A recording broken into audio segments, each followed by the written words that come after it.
वंदे मातरम विद्यार्थियों, ओपिनियन की श्रृंखला में अर्थशास्त्र एवं भारतीय अर्थव्यवस्था पर हम चर्चा कर रहे थे। आज की इस कक्षा में हम क्वेश्चन नंबर 91 से 105 तक की चर्चा करेंगे। अब तक हमने 90 प्रश्नों पर चर्चा की है, तो आज की इस कक्षा को प्रारंभ करते हैं। क्वेश्चन नंबर 91, भारत में मुद्रास्फीति का मापन वर्तमान में आरबीआई द्वारा किस सूचकांक के आधार पर किया जाता है। जैसा कि पिछला क्वेश्चन 90 नंबर क्वेश्चन था कि भारत में महंगाई को मापने का जो तरीका है वो दो तरीके से महंगाई को मापा जाता है, उपभोक्ता मूल्य सूचकांक और थोक मूल्य सूचकांक। लेकिन हम देख रहे हैं कि वर्तमान में बात पूछी जा रही है, भारत में महंगाई यानी कि मुद्रास्फीति को मापने का तरीका उपभोक्ता मूल्य सूचकांक सीपीआई के आधार पर मापा जाता है। और ये उपभोक्ता मूल्य सूचकांक होता क्या है, बेसिकली इसको हम समझेंगे कि इसमें महंगाई को मापा जाता है और अर्थशास्त्र की भाषा में महंगाई को मुद्रास्फीति कहा जाता है।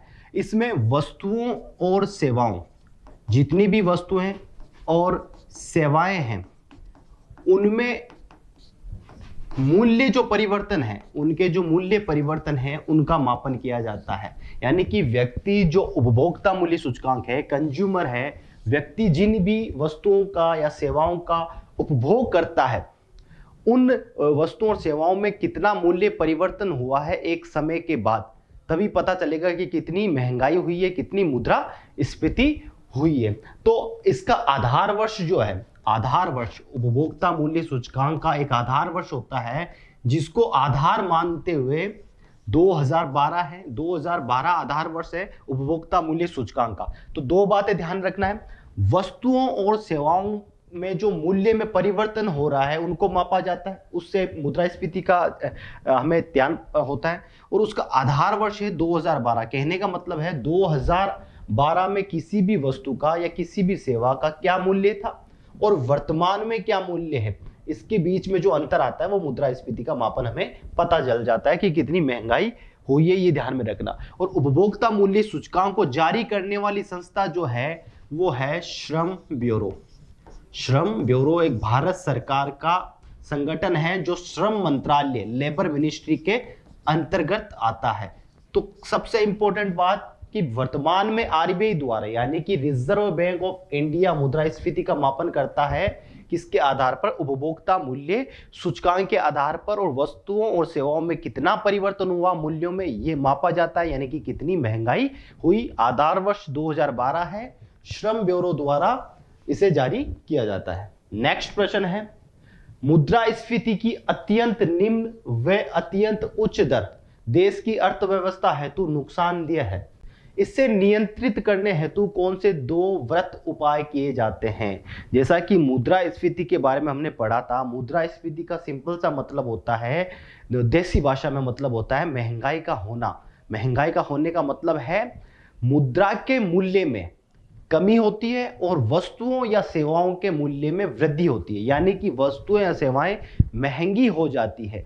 जो एक समय में कोई वस्तु 10 रुपए की थी वो अब वही वस्तु कुछ समय अंतराल के बाद 20 रुपए या 50 रुपए या 100 रुपए में मिल रही है। ऐसा ही महंगाई का या मुद्रास्फीति का आकलन किया जाता है। तो इस प्रश्न का अभिप्राय है कि मुद्रास्फीति की अत्यंत निम्न या अत्यंत उच्च दर, यानी कि काफी किसी वस्तु का जो मूल्य है वो काफी कम हो, ये भी सही नहीं है अर्थव्यवस्था के लिए, और काफी ज्यादा हो, यही भी सही नहीं है। जैसे एग्जाम्पल फॉर एक सामान्य सा उदाहरण लेते हैं और उस उदाहरण को आप पूरी अर्थव्यवस्था के सभी उत्पादन पर लागू कर सकते हो, सभी वस्तुओं और सेवाओं पर लागू कर सकते हो। जैसे कि हम देखेंगे कि किसी उपभोग खाने वाली वस्तु जैसे कि प्याज, अब प्याज का मूल्य हम देखते हैं कि यदि 200 रुपए केजी प्याज है तो वो महंगाई को दिखाता है, काफी महंगाई को दिखाता है, 200 रुपए किलो प्याज। लेकिन वही प्याज अगर 2 रुपए प्रति केजी मिल रहा है तो वो भी सही नहीं है, क्योंकि वो बहुत ज्यादा सस्ता मिल रहा है, उससे तो लागत भी नहीं निकलेगी, किसानों की आय भी पूरी नहीं होगी। यानी कि बहुत कम मात्रा और बहुत अधिक मात्रा भी सही नहीं है। इसलिए जो आरबीआई है, आरबीआई जो है रिजर्व बैंक ऑफ इंडिया है, वो कहती है कि जो मुद्रास्फीति है उसका आदर्श होना चाहिए 4+-2, यानी कि जो महंगाई या मुद्रास्फीति की दर होती है, दर या रेट तय किया गया है, उसमें आरबीआई के अकॉर्डिंग 4+-2 हो सकती है, यानी कि अधिकतम +2 करें 4 में तो 6 और न्यूनतम 2 हो सकती है। ये आदर्श स्थिति है। अब मुद्रास्फीति यानी कि महंगाई को कंट्रोल करने के लिए पूरी दुनिया में 2 तरीके के उपाय किए जाते हैं, जिनमें से एक उपाय है राजकोषीय उपाय जिसे फिजिकल पॉलिसी कहते हैं, दूसरा है मौद्रिक उपाय जिसे मॉनेटरी पॉलिसी कहते हैं। अब फिजिकल पॉलिसी राजकोषीय नीति भी कहा जाता है, मौद्रिक पॉलिसी मौद्रिक नीति भी कहा जाता है। इसे हम सामान्यतः ये समझ सकते हैं, जो राजकोषीय उपाय है महंगाई को कंट्रोल करने के ये 2 तरीके, मुद्रास्फीति को नियंत्रण करने के ये 2 तरीके, पूरी दुनिया में इन तरीकों को अपनाया जा रहा है और भारत में भी ये तरीके अपनाए जाते हैं मुद्रास्फीति को लागू करने के लिए। राजकोषीय उपाय क्या है? राजकोषीय उपाय में हम देखते हैं, पहली बात तो जो राजकोषीय उपाय है या राजकोषीय नीति बनाई जाती है, न्यूज़पेपर में आप फिजिकल पॉलिसी पढ़ोगे, वो बनाई जाती है सरकार के द्वारा, सरकार के द्वारा। तो हमारी भारत सरकार जो है वो नीति बनाती है और प्रतिवर्ष आप देखते हो कि बजट जारी होता है, प्रतिवर्ष भारत सरकार का एक बजट आता है और हाल फिलहाल में 2023 और 24 का एक बजट पारित हुआ और इस बजट में ये होता है कि एक वर्ष में भारत की सरकार जो है, हमारे पास कितने संसाधन हैं और कहां कहां पर खर्च करना है। तो वह भी जो बजट है वो भी राजकोषीय उपाय का एक तरीका है कि कैसे महंगाई को कंट्रोल करना है, इस तरीके की सारी बातें और राजकोषीय उपाय है। दूसरा मौद्रिक उपाय जो करता है आरबीआई, कौन? Reserve bank of India. और मौद्रिक उपाय में हम देखते हैं कि आरबीआई क्या करता है, आरबीआई करता है काफी कुछ, रेपो दर आप पढ़ोगे, रेपो दर या रिवर्स रेपो दर, रिवर्स रेपो दर, इसमें क्या होता है, या बैंक दर पढ़ोगे आप, बैंक दर पढ़ोगे, सीआरआर पढ़ोगे, एसएलआर पढ़ोगे, ये सारी प्रकार की जो दरें हैं जिसमें आरबीआई क्या करता है, जो ऋण दिया जाता है, लोन दिया जाता है, उधार दी जाती है बैंकों को, उस पर ब्याज की दर क्या होगी, उस पर ब्याज कितना लगेगा, इन सभी दरों से उसका निर्धारण हो जाता है इन नीतियों से। ठीक है, वो मौद्रिक उपाय कहलाएगा। यानी कि आरबीआई जो भी मुद्रा स्फीति को रोकने के लिए उपाय करती है उसे मौद्रिक उपाय कहा जाता है। सरकार के द्वारा जो उपाय किया जाता है मुद्रास्फीति को कंट्रोल करने के लिए उसे राजकोषीय उपाय कहा जाता है। अब राजकोषीय उपाय क्या होते हैं उसको और थोड़ा अच्छे से समझते हैं हम। मुद्रास्फीति इंग्लिश में बोलते हैं इन्फ्लेशन के नियंत्रण हेतु सरकार द्वारा किए जाने वाले किन्हीं 3 राजकोषीय उपायों की चर्चा करनी। हालांकि बहुत सारे राजकोषीय नीति, राजकोषीय उपाय किए जाते हैं मुद्रास्फीति को कंट्रोल करने के लिए, लेकिन हम 3 मुद्दों पर, 3 उपायों पर चर्चा करेंगे। पहला उपाय है करों में वृद्धि की जाती है, दूसरा सार्वजनिक व्यय में कमी की जाती है, तीसरा सार्वजनिक ऋणों में वृद्धि की जाती है। सार्वजनिक का मतलब यहां समझ लो सरकारी व्यय या सरकारी ऋण। अब कैसे ये 3 उपाय मुद्रास्फीति यानी कि देशी भाषा में महंगाई को कंट्रोल करते हैं? अब देखिए, महंगाई को, सिंपल सी बात है, महंगाई का एक सिंपल सा अर्थ हम समझ ही गए हैं, या मुद्रास्फीति को हम समझ ही गए हैं। मुद्रास्फीति में क्या होता है, मुद्रा का मूल्य कम, मुद्रा का मूल्य कम हो जाता है लेकिन वस्तु या सेवा का मूल्य ज्यादा, का मूल्य अधिक हो जाता है, पहली कंडीशन ये। और ये ऐसा क्यों होता है, कोई वस्तु या सेवा महंगी हो जाती है एक समय के बाद, ऐसा इसलिए होता है क्योंकि समाज के या देश के किसी एक वर्ग के पास बेतहाशा पैसा आ जाता है, खूब पैसा आ जाता है। जब खूब पैसा आएगा तो खूब खर्च भी होगा, ठीक है, और वो पैसा वो अपनी मन मर्जी से अपनी इच्छा को पूरा करने के लिए कितना भी खर्च करने की स्थिति में व्यक्ति आता है। तो उस अनुपात में वस्तु और सेवा का उत्पादन नहीं होता, लेकिन लोगों के पास पैसा भरपूर होता है, खूब पैसा होता है। तो पैसे को कंट्रोल करने के लिए, यानी कि मार्केट में जब पैसा आता है तो वस्तु की डिमांड बढ़ती है और उस अनुपात में जितना मार्केट में पैसा लोगों के पास है, खरीदने की क्षमता लोगों के पास है, उस अनुपात में उत्पादन नहीं बढ़ता है तो वस्तुएं ऑटोमेटिकली महंगी हो जाएगी। ठीक है, वस्तु है या सेवा है वो ऑटोमेटिकली महंगी हो जाएगी। इस स्थिति में क्या करता है सरकार, राजकोषीय उपायों में करों में वृद्धि करते हैं, मतलब टैक्स को बढ़ा देते हैं। अब इससे मुद्रास्फीति कैसे कंट्रोल होगी? अब देखो, टैक्स को जब बढ़ाएंगे, राजस्व को जब बढ़ाएंगे, क्योंकि सरकार की आय का सबसे बड़ा स्रोत भी है टैक्स लगाना, कर के माध्यम से सरकार आय प्राप्त करती है। मान लो कि कोई एक सरकारी नौकरी वाला व्यक्ति है, उसकी 1 लाख रुपए पर मंथ की तनख्वाह है। अब 1 लाख पर पहले 20% टैक्स हुआ करता था, यानी कि 80,000 उसके खाते में जाती थी और 20,000 रुपये सरकार के खाते में चली जाती थी। अब वो टैक्स 30,000 रुपये कर दिया है, तो अब उस व्यक्ति के पास 70,000 रुपये ही जा रहा है। ठीक है, तो पहले व्यक्ति के पास 80,000 रुपये जा रहे थे, अब 70,000 ही जा रहे हैं, यानी कि वो 70,000 तक की खर्च कर सकता है। तो कुछ हद तक करों में वृद्धि करने पर भी मुद्रास्फीति पर कंट्रोल होता है। सार्वजनिक व्यय में कमी, यानी कि जो सरकारी खर्च है उसमें कमी, सरकार पेंशन को कम कर देगी। सरकार जो जन कल्याणकारी योजनाएं हैं, भाई लोगों के, गरीबों के खातों में पैसा डाला जाता है और लोगों के खातों में पैसा आता है, ठीक है, उसको कम कर देगी। और सरकार जो आधारभूत ढांचे, यानी कि सड़क बनाती है, पुल बनाती है, उस पर लोगों को रोजगार मिलता है या उस पर खर्च होता है, ठीक है, तो वो कम हो जाएगा। उसको कम करने पर भी मुद्रा जो है, पैसा जो है वो मार्केट में नहीं आएगा, ठीक है, और मुद्रा का जो प्रसार है वो कम हो जाएगा। सार्वजनिक ऋणों में वृद्धि, यानी कि सरकार क्या करेगी, जो मार्केट में ज्यादा पैसा है उसमें क्या करेगी सरकार, 3 तरीके से ऋण लेती है, उधार लेती है। एक तो विदेशी संस्थाओं से, जिसमें आप नाम पढ़ते हो IMF, इंटरनेशनल मॉनेटरी फंड, और अंतर्राष्ट्रीय बैंक, इंटरनेशनल बैंक। दूसरा है भारत में जो RBI से, रिजर्व बैंक ऑफ इंडिया से सरकार उधार लेती है। तीसरा है बाजार से, लोगों से, बाजार में जो भी बड़ा बड़ा कॉर्पोरेट घराने हैं, उद्यमी हैं, पैसे वाले लोग हैं, उनसे उधार लेती है। तो सरकार क्या करेगी, बाजार से पैसे लेगी अधिक ब्याज पर, यानी कि जब कोई भी पैसा लेता है, चाहे व्यक्ति लो चाहे सरकार, उसे ऋण या लोन या उधार के बदले में एक ब्याज चुकाना पड़ता है। तो ऋण लेगी और मार्केट में पैसा कम कर देगी। तो 3 ये तरीके हैं, करों में वृद्धि कर देगी, सार्वजनिक व्यय को कम करेगी और सार्वजनिक ऋण को में वृद्धि हो जाएगी। ठीक है, इन 3 तरीकों से, राजकोषीय उपायों से मुद्रास्फीति कंट्रोल में होती है।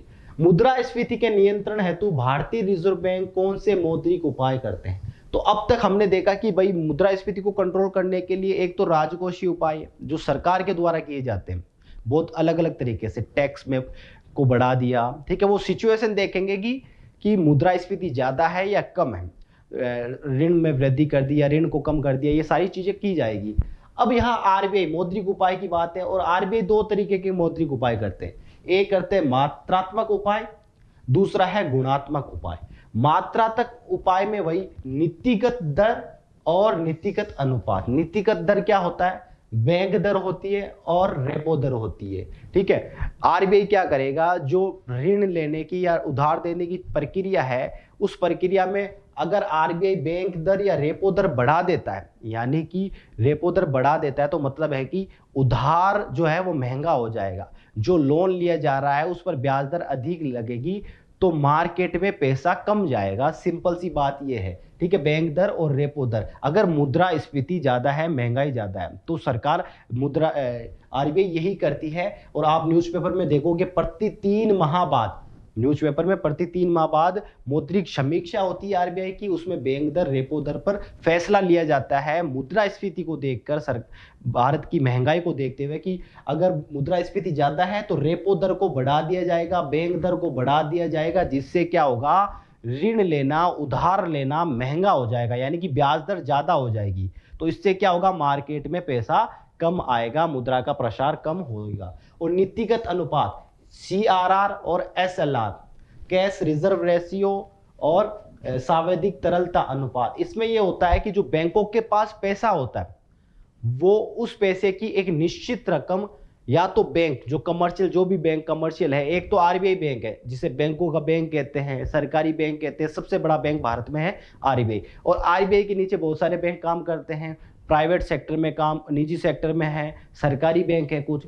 वो सारे बैंकों के लिए क्या होता है कि RBI की गाइडलाइन को फॉलो करना होता है। RBI के जो भी नियम कायदे हैं उधार देने के, ऋण देने के, वो सारे फॉलो करने पड़ते हैं। उसी के तहत नीतिगत अनुपात आते हैं, उसमें कुछ राशि बैंकों की है उसे अपने पास या RBI के पास रखनी होती है। गुणात्मक उपाय में क्या है, गुणात्मक उपाय में है साख की राशनिंग, यानी कि उधार जो देने की मात्रा है, RBI ये बताएगा कि उधार की जो मात्रा है, भाई आप कोई भी बैंक जो है वो 25 लाख से ज्यादा उधार नहीं देगा, 10 लाख से ज्यादा, यानी कि अधिकतम मात्रा तय की जाएगी। चयनात्मक साख नियंत्रण, चयनात्मक साख नियंत्रण में RBI ये कहेगा किसी बैंक को कि किसी विशेष क्षेत्र को ही लोन देना है, विशेष क्षेत्र को ही लोन देना है, ऋण देना है, विशेष क्षेत्र कौन सा हो सकता है? कृषि हो सकता है, उद्योग हो सकता है, ठीक है, महिला हो सकती है, महिलाएं हो सकती है जो स्वरोजगार प्राप्त करने के लिए, कुटीर उद्योग लगाने के लिए विशेष क्षेत्र में हो सकता है, और नैतिक दबाव भी डालते हैं। तो दो तरीके के उपाय मौद्रिक उपाय में आते हैं, एक होता है परिमाणात्मक या मात्रात्मक, दूसरा गुणात्मक। आगे चलते हैं, बैंक क्या है? बैंक क्या है? तो ये टॉपिक जो है थोड़ा सा चैलेंजिंग लग सकता है, वही आप पहली बार पढ़ रहे हो तो, क्योंकि इसमें काफी चीजें हैं कि मुद्रास्फीति को आपने ये समझना है कि महंगाई। अब महंगाई जो है वो होती है जब पैसों की आवक बढ़ जाती है, मुद्रा की आवक बढ़ जाती है, मार्केट में मुद्रा का प्रसार ज्यादा हो जाता है। अब मुद्रा का प्रसार कंट्रोल करने के लिए एक राजकोषीय उपाय है, एक मौद्रिक उपाय है। मौद्रिक उपाय RBI reserve bank of India करता है, और रिजर्व बैंक ऑफ इंडिया कैसे करता है? मात्रात्मक तरीके से, गुणात्मक तरीके से। मात्रात्मक तरीके में बैंक दर, रेपो दर, ये चीजें आती है, नीतिगत अनुपात, सीआरआर, एसएलआर आते हैं कि भाई ऋण को महंगा कर दिया जाए तो मार्केट में पैसा नहीं आएगा, ठीक है, मार्केट में पैसा नहीं आएगा। तो अब बैंक की हम परिभाषा देखते हैं, बैंक से आप मुखातिब हो, हमारे जीवन में बैंक कितना रोल प्ले कर रहा है, ठीक है। तो बैंक की परिभाषा में हम देखते हैं कि बैंक एक ऐसी संस्था है जो लोगों से जमाएं स्वीकार करती है तथा अपने ग्राहकों एवं विभिन्न संस्थाओं को ऋण प्रदान करती है। बैंक साख सृजन का काम करती है। तो बैंकों के तीन स्पेशली काम होते हैं। अगर पूछ लेना बैंक क्या है, बैंक की डेफिनेशन क्या है, पहले तो वो जमा स्वीकारेंगे, जमा स्वीकार करेंगे, लोगों की जमा स्वीकार करेंगे, यानी कि जो भी लोग हैं जिनके पास पैसा अधिक है, नकदी अधिक है, तो वो अपनी नकदी या रुपए को बैंक में जमा करेंगे, बैंक में जमा करेंगे, और बैंक में जमा करेंगे तो बैंक उसके बदले क्या देगा? ब्याज देगा। क्या देगा? ब्याज देगा। दूसरा होता है, अब बैंकों के पास जमा आ गई लोगों की, तो बैंक क्या करेगा? बैंक जिन्हें ऋण की आवश्यकता है, लोन की आवश्यकता है, उधार की आवश्यकता है, उन्हें उधार देगा, और उस उधार के बदले में ब्याज प्राप्त करेगा। तो दो चीजें हो गई, देखिए, जमाएं लोगों से स्वीकार करेगा, लोगों के पैसे स्वीकार करेगा, उसके बदले में जो लोगों की रकम रखी हुई है ब्याज बैंक देगा। दूसरा है, लोग जिनको भी ऋण चाहिए किसी भी उद्देश्य के लिए, मकान के लिए, उद्योग धंधे बनाने के लिए, उन्हें ऋण देगा। अब ऋण जब दिया जा रहा है, यही जो लोगों की जमाएं हैं, उसके बदले ब्याज प्राप्त करेगा।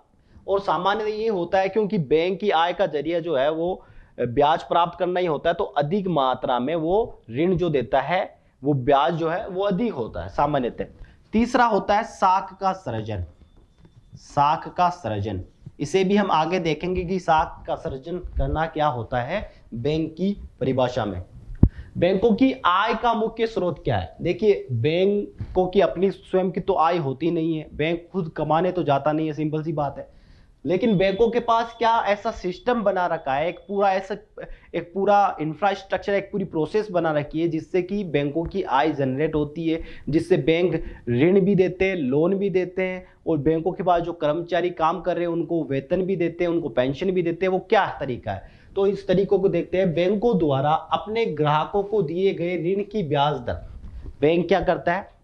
ऋण देता है, और ऋण के बदले में क्या प्राप्त करता है? रिटर्न में ब्याज प्राप्त करता है। और अपने ग्राहकों से प्राप्त जमाओं की ब्याज दर के मध्य का अंतर ही बैंकों की आय का मुख्य स्रोत है। इसका मतलब ये समझिए कि रमेश ने, एग्जाम्पल के रूप में, रमेश के पास 1,00,000 रुपए थे, 1,00,000 रुपए थे, उसने जमा करवा दिए बैंक में जमा करवा दिए, और बैंक इस 1,00,000 के बदले में क्या दे रहा है? 2% की ब्याज दर से ब्याज दे रहा है, ब्याज दर से वापस रिटर्न करेगा। बैंक क्या करेगा? रमेश के पास 1,00,000 रुपए थे, जमा करवाए बैंक में, 2% की दर से वो ब्याज दे रहा है। अब सुनील को पैसे की आवश्यकता हुई घर खरीदने के लिए, 1,00,000 रुपए की, बैंक के पास गया और 1,00,000 उधार लिया, 1,00,000 उधार लिया, और बैंक सुनील को दे रहा है 8% ब्याज दर पर उधारी।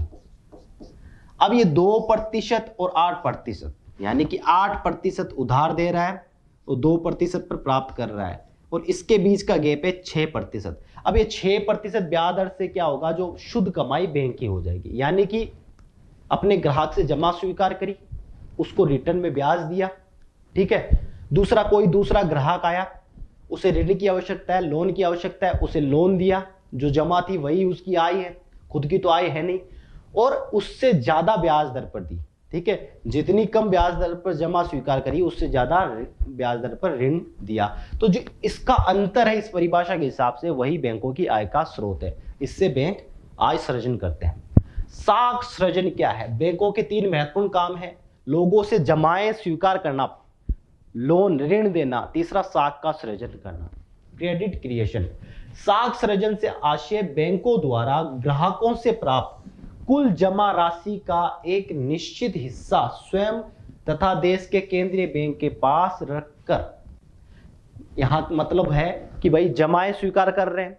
दूसरा, हमने देखा कि मौद्रिक उपाय के रूप में कुछ अनुपात है, CRR SLR, उसके तहत क्या होता है, जो भी बैंक होता है उसके पास जितनी भी जमाएं हैं, मान लो कि 1 लाख रुपए बैंक के पास जमा है, उस 1 लाख का जो आज की व्यवस्था है CRR SLR, उसके तहत 4-5% या 25% जो है RBI reserve bank of India के पास रखनी होगी और कुछ अपने पास रखनी होगी, ठीक है। और जो RBI के पास है और जो अपने पास है उसे ऋण के रूप में वो नहीं दे सकता, और बाकी जो बचता है वो ऋण या उधार दे सकता है, ठीक है। तो साख सृजन से आशय बैंकों द्वारा ग्राहकों से प्राप्त कुल जमा राशि का एक निश्चित हिस्सा खुद रखता है, यानी कि वो उसे ऋण के रूप में नहीं देता। और क्यों नहीं देता?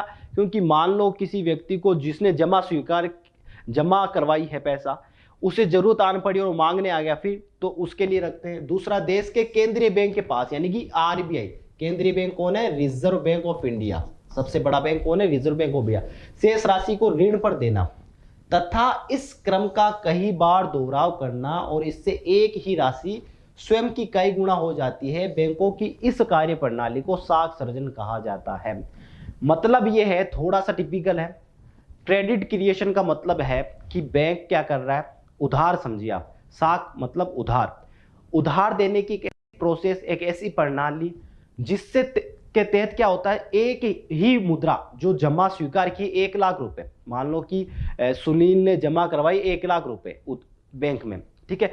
उस 1 लाख को ही कुछ हिस्सा अपने पास रखा, वो रखना जरूरी है, और दूसरा हिस्सा RBI के पास रखा, वो भी रखना जरूरी है। और उसके बाद जो राशि बचती है, मान लो कि 50,000 रुपए बचा, वो ऋण के रूप में दे दी, ठीक है। और वो आगे कई ग्राहकों तक इसी माध्यम में पहुंचेगी, क्योंकि मूल जो राशि है वो 1 लाख ही है बैंक के पास, और इस 1 लाख का मूल्य वर्धन जो होगा, उस 1 लाख का जो एक्चुअल मूल्य है वो कई ज्यादा हो जाएगा, यानी कि एक ही राशि स्वयं की कई गुना हो जाती है। अब जमा तो 1 लाख रुपए है, लेकिन उसे लोन पर देकर उससे ब्याज प्राप्त कर उसका मूल्य जो है वो 5 लाख 10 लाख कुछ भी हो सकता है, ठीक है। ये पूरी जो सिस्टम है वो साख सृजन है, और बैंक का पूरा सिस्टम जो है वो साख सृजन पर चलता है। किस पर चलता है? क्रेडिट क्रिएशन पर चलता है, उधार की व्यवस्था पर चलता है, ऋण पर चलता है। आधुनिक बैंकिंग प्रणाली का प्रारंभ 12वीं शताब्दी में किस देश से हुआ था? तो हमें पता है कि प्राचीन समय में जो सिस्टम था, बैंकिंग सिस्टम तो नहीं था, लेकिन पूरा बार्टर सिस्टम था, वस्तु का विनिमय होता था, जो जिसको वस्तु चाहिए थी उससे वस्तुओं का एक्सचेंज कर लेते थे, आदान प्रदान कर लेते थे, साहूकारों से ऋण लेते थे, और काफ़ी मुश्किलात निर्धन गरीबों किसानों को करनी पड़ती थी। लेकिन आधुनिक बैंकिंग प्रणाली मध्यकालीन 12वीं शताब्दी में इटली में शुरू हो गई। इटली यूरोप का देश है, इटली यूरोप का देश है, और इटली वो देश है जहां तानाशाह मुसोलिनी ने शासन किया था। इतिहास जब आप पढ़ोगे, विश्व इतिहास, उसमें मुसोलिनी और हिटलर 2 नाम आते हैं। मुसोलिनी इटली का, हिटलर जर्मनी का, दोनों तानाशाह के रूप में कुख्यात या विख्यात कह लीजिए वो रहे। और भारत में आधुनिक बैंकिंग प्रणाली की शुरुआत ब्रिटिश काल में हुई थी, यानी कि जब अंग्रेज आए, इंग्लैंड आया और भारत को गुलाम बनाया, औपनिवेशिक राष्ट्र बना, उसके बाद में भारत में आधुनिक बैंकिंग प्रणाली की शुरुआत हुई। और इसमें हम देखते हैं 99 नंबर क्वेश्चन, पूर्ण रूपेण भारतीयों द्वारा स्थापित एवं संचालित प्रथम बैंक कौन सा है? पूर्ण रूपेण भारतीयों के द्वारा, इसका मतलब क्या है पूर्ण रूपेण भारतीयों के द्वारा? कि किसी भारतीय ने ही उसको स्थापित किया। उस बैंक का नाम है PNB, पंजाब नेशनल बैंक। 1894 में स्थापित होता है, और इसके संस्थापक सदस्य है लाला लाजपत राय। लाला लाजपत राय, और दयाल सिंह, ये दो व्यक्ति थे। और लाला लाजपत राय का नाम तो क्रांतिकारियों में शामिल है। दयाल सिंह और लाला लाजपत राय फाउंडर मेंबर है पंजाब नेशनल बैंक के। ठीक है, नेक्स्ट क्वेश्चन पर बात करते हैं। ब्रिटिश सरकार द्वारा स्थापित 3 प्रेसिडेंसी बैंकों के नाम लिखिए। देखिए 1600 ईस्वी में जब ईस्ट इंडिया कंपनी की स्थापना हो गई और उसके बाद हमने देखा कि व्यापार करने के उद्देश्य से अंग्रेज आए, लेकिन राजनीतिक सत्ता को भी यहाँ प्राप्त किया उन्होंने। और पूरी राजनीतिक व्यवस्था को चलाने के लिए उन्होंने भारत में 3 प्रेसिडेंसी बनाई। राजनीतिक यूं समझ लिए कि कार्यालय उस तरीके के प्रांत बनाए जिसमें एक बंगाल, बॉम्बे और मद्रास था। तो 3 बैंक भी इन्हीं के नाम से स्थापित किए गए। बैंक ऑफ बंगाल 1806 में, इसका क्रम भी याद रखिएगा, 1806 में स्थापित किया गया। बैंक ऑफ बॉम्बे 1840 ईस्वी में, बैंक ऑफ मद्रास 1843 ईस्वी में, इसी क्रम में ये स्थापित किए गए। अब इन तीनों बैंकों को, यानी कि जो इंपीरियल बैंक ऑफ इंडिया का गठन कब किया गया, इंपीरियल बैंक ऑफ इंडिया 1921 में तीनों प्रेसिडेंसी बैंकों का विलय कर इंपीरियल बैंक ऑफ इंडिया की स्थापना की गई। और तीनों प्रेसिडेंसी बैंक हम देखकर आए, bank of Bengal, bank of Bombay और बैंक ऑफ मद्रास। अब वो जो तीनों बैंक थे, ये जो तीनों बैंक थे, इनको मर्ज कर दिया गया 1921 में और इसका नाम कर दिया गया imperial bank of India. Next चलते हैं स्टेट बैंक ऑफ इंडिया। शायद ही कोई होगा जिसने इस बैंक का नाम नहीं सुना है, जिसे प्रचलित भाषा में SBI state bank of India कहा जाता है। का गठन कब किया गया?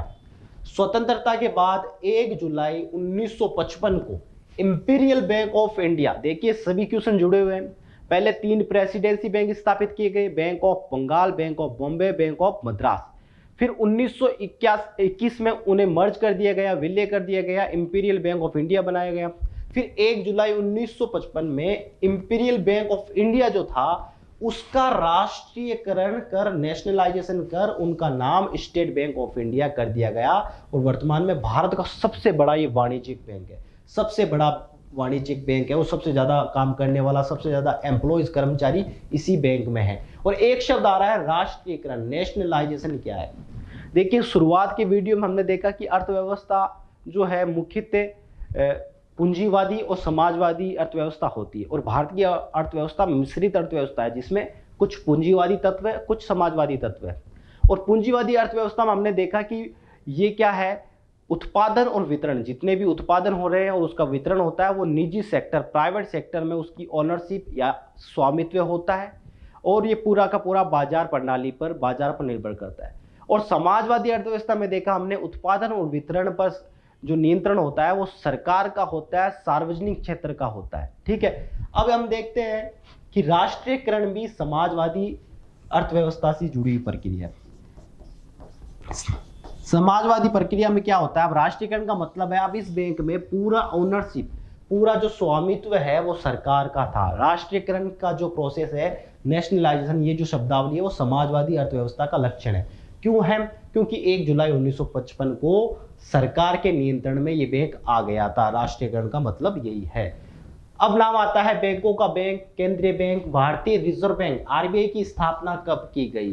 Reserve bank of India act, act माने कानून होता है, अधिनियम होता है। 1934 के तहत 1 अप्रैल 1935 को भारत के केंद्रीय बैंक के रूप में भारतीय रिजर्व बैंक RBI का गठन किया गया। और RBI का गठन 1935 में किया गया था कोलकाता में। कहां किया गया था? कोलकाता में किया गया था। लेकिन 1937 में इस बैंक का जो हेडक्वार्टर, मुख्यालय है वो उस समय, तत्कालीन समय का बॉम्बे और आज का मुंबई। RBI का हेडक्वार्टर मुंबई या मुंबई में है। पहले कोलकाता में स्थापित हुआ 1935 को, फिर 1937 में बॉम्बे या मुंबई में ये हो गया। और ये भारत का रिजर्व बैंक ऑफ इंडिया है। और जो भी हमारी करेंसीज हैं, नोट है, चाहे वो 2000 का नोट हो, 500 का नोट हो, उस पर RBI का नाम होता है। RBI के गवर्नर जनरल का, गवर्नर का नाम होता है जो इसको संचालित करता है। और RBI हमें पता है कि मौद्रिक नीति को जारी करने वाली संस्था है भारत में। भारतीय रिजर्व बैंक के प्रथम गवर्नर कौन थे? तो भारतीय रिजर्व बैंक के प्रथम गवर्नर, यानी कि 1935 में जब स्थापित हुआ, उस समय अंग्रेज ही कोई होगा तो सर ऑसबॉर्न स्मिथ थे। कौन थे? सर ऑसबॉर्न स्मिथ थे। लेकिन हम देखें कि पहला भारतीय गवर्नर जनरल की बात करें, भारतीय गवर्नर की बात करें तो वो था सीडी देशमुख। कौन? सीडी देशमुख। यानी कि पहले तो थे सर ऑसबॉर्न स्मिथ, आरबीआई का पहला गवर्नर जनरल, लेकिन पहला कोई भारतीय गवर्नर जनरल था वो सीडी देशमुख जी थे। इसको हमें ध्यान में रखना है। और आज की कक्षा का अंतिम प्रश्न, भारतीय रिजर्व बैंक का राष्ट्रीयकरण। और राष्ट्रीयकरण को हमने समझ लिया कि पूरा का पूरा जो स्वामित्व होगा बैंक पर, ऑनरशिप होगी, वो किसकी होगी? वो सरकार की होगी। किसकी होगी? सरकार की होगी। यानी कि ये समाजवादी अर्थव्यवस्था में मुख्यतः होता है, समाजवादी अर्थव्यवस्था में मुख्यतः होता है। कब किया गया? तो 1 जनवरी 1949 को। तो 1935 से लेकर 1949 तक जो आरबीआई था उसका नेचर ही अलग था, क्योंकि प्राइवेट सेक्टर में मान सकते हैं। लेकिन राष्ट्रीयकरण जो था 1 जनवरी 1949 में कर दिया गया। और इस समय जो गवर्नर जनरल थे वो सीडी देशमुख साहब थे। सर सीडी देशमुख साहब थे। तो आज की कक्षा में हमने स्पेशली देखा बैंकिंग सिस्टम को, और हमने मुद्रास्फीति में राजकोषीय नीति और मौद्रिक नीति, जो मौद्रिक नीति है आरबीआई के द्वारा जारी की जाती है, और राजकोषीय जो नीतियां हैं या उपाय है वो सरकार के द्वारा किए जाते हैं। प्रश्नों को ध्यान से पढ़िएगा, थोड़ा सा मुश्किल जरूर लग सकता है, लेकिन वही है, कुछ अगर आप न्यूज़पेपर पढ़ोगे तो उसमें आरबीआई का नाम आएगा, राजकोषीय नीतियां का नाम आएगा, और धीरे धीरे चीजें समझ में आने लगेगी। ये समझ के साथ जो है, पढ़ने के साथ समझ में आएगी। आगे की कक्षा भी हम जारी रखेंगे। अब हमारे जो प्रश्न बचे हैं, टोटल हमारे 150 प्रश्न है, 105 प्रश्नों पर हमने बात कर ली है। जय हिंद, जय भारत।